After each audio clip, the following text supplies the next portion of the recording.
You have something special. You have greatness in you. Ladies and gentlemen, now more than ever, we need voices of hope and inspiration and harmony because there are millions of people who are down on themselves, suffering from depression and anxiety. And many times when we think that we've gone through some stuff and we hear somebody else's story, they say misery loves company. That's real. I was I was talking to this guy at Cancer Centers of America, and I told him I was a 29-year cancer conqueror. And he said, "Is that right?" I said, "Yes." And as we continued to talk, I complained that I just didn't like driving the distance that I had to go there. I said, "I wish they were closer to me." He said, "Do you know where I came from?" I said, "No." Now, Cancer Centers of America is about maybe 45 minutes from where I live. He drove 18 hours. I said, "Oh." I shut up. I didn't complain no more. I remember when I was small, and if I got in trouble, Mama would beat me, and I would just cry and just exaggerate like she had really beat me. Oh, I'm gonna give you something to cry for. Life is like that. Think it not strange that you face the fire furnaces of this world. All kind of stuff's going to happen when you have goals and dreams. And as you look at yourself, look at your life, I want to share something with you that I'm looking at, and maybe it won't hit you as hard as it's hitting me right now. It seems like time has picked up speed. And if you got some bills, you don't get 30 days out of the month. You get 2 weeks. Didn't I just pay that? No. Come on. Where did time go? You are 77. Who does that? Wow, I served at the Lord's Supper. Time has picked up speed. This is a different time. I want to share with you and want to talk to you about something. Do what's you. Make your life count on doing the things that's true to you.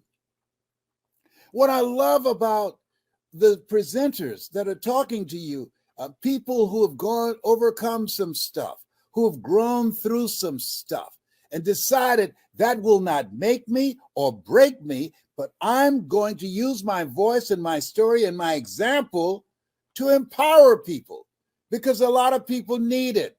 Some people will hear me. Some people will hear Tracy. Some people will hear Makuba. Some people will hear you. We all have a voice. We all can impact people's lives. And so as you look at yourself, look at your goals, look at your dreams, do things that's true to you. Now, let me share something else with you. I think the most important message that I have ever given, I would say the most important statement, and I want you to write this down and put it somewhere where you can see it. Because these individuals that you see, they're trainers, they're consultants, they have a variety of knowledge and abilities and skills. I endorse them. I support what they're doing. And I know that they're going to make a difference for you, for your company, for your church, for your organization, because I get the chance to see them up close and personal.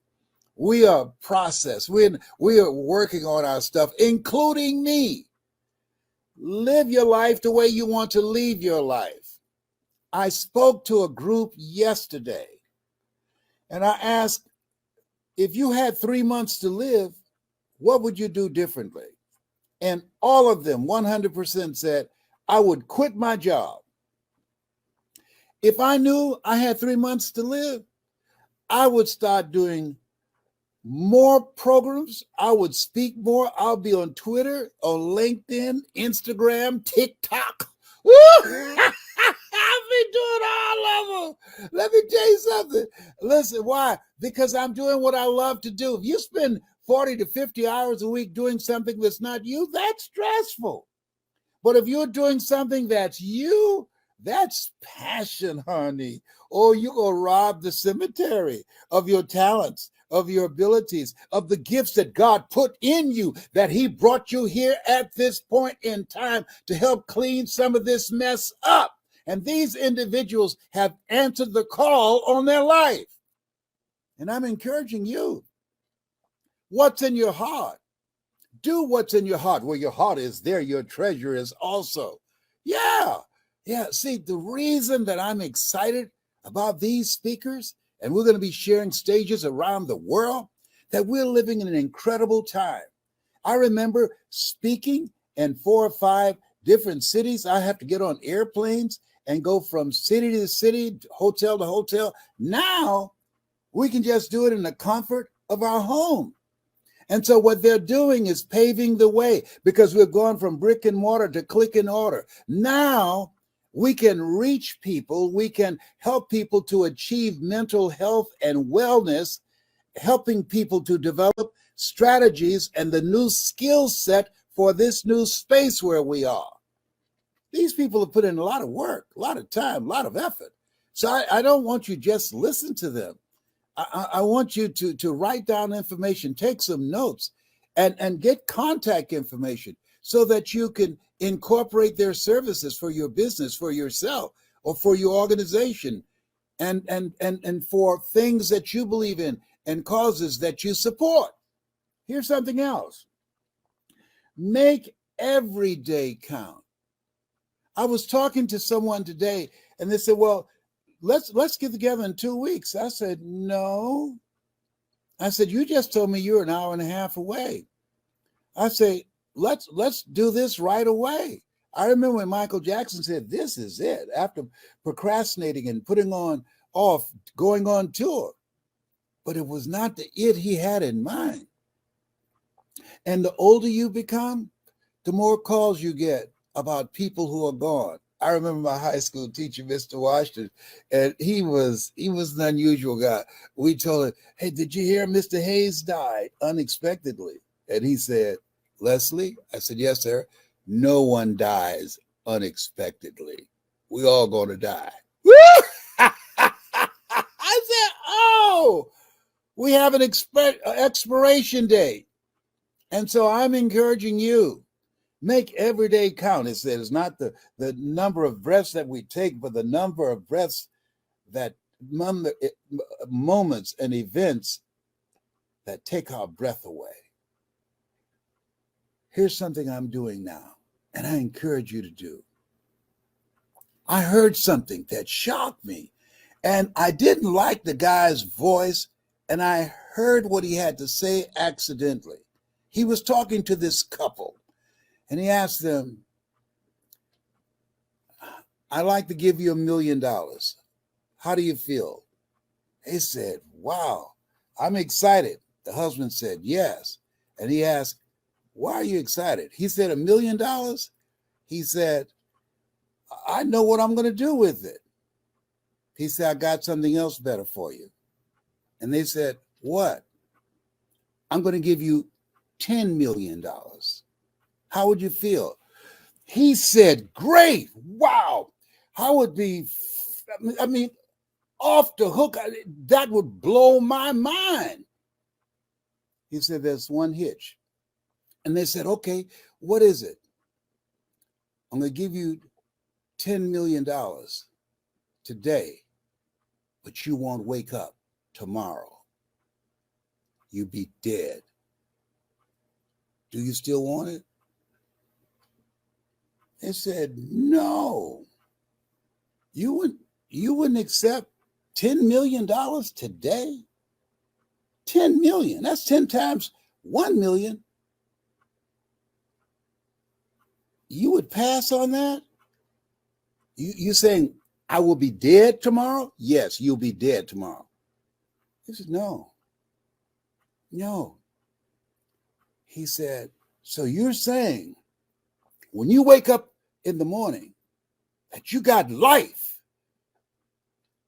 that's equivalent to having $10 billion, that you're still here. Oh, stuff's going to happen to you, but you're still here. You're going to have setbacks. You're going to lose money. People are going to betray you. Things are going to happen that you won't see coming. But each morning that you wake up, you got a chance to work on it. You got another shot. You got some more time that you've been given by God to begin to straighten things up in your life. Every day you should be excited because you're a billionaire, you're a trillionaire because you got life. Wow. As Della Toro would say, I'll wait.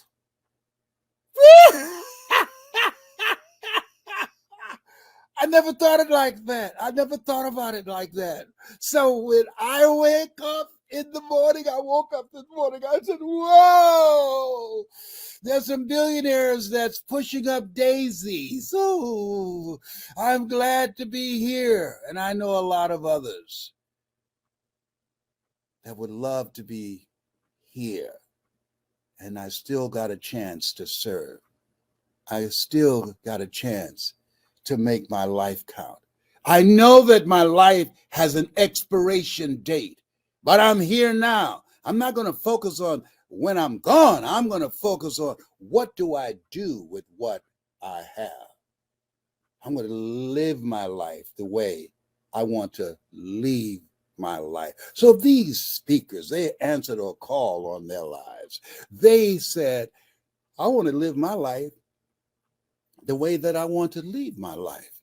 I'm going to change some lives before I leave here. I'm going to inspire some people. I'm going to bring out the greatness in some folks. I'm going to let people know that their adversities don't have to break them. They can make them stronger.